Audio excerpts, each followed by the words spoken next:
Kebakaran hebat menghanguskan 2 rumah dan 1 toko elektronik di Desa Tomoni, Kecamatan Tomoni, Kabupaten Luwu Timur, Sulawesi Selatan.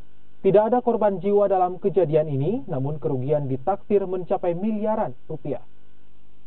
Api membakar 2 rumah dan 1 toko elektronik berlantai 2 di Desa Tomoni, Kecamatan Tomoni, Kabupaten Luwu Timur, Sulawesi Selatan pada Jumat malam.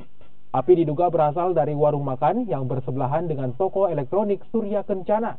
Banyaknya barang yang mudah terbakar menyebabkan api cepat menjalar dan membesar.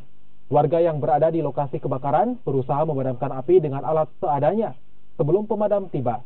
Besarnya api yang membakar toko elektronik menyulitkan proses pemadaman.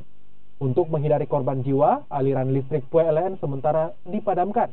4 unit mobil pemadam kebakaran terus berupaya menguasai api agar tidak menjalar ke rumah warga lainnya.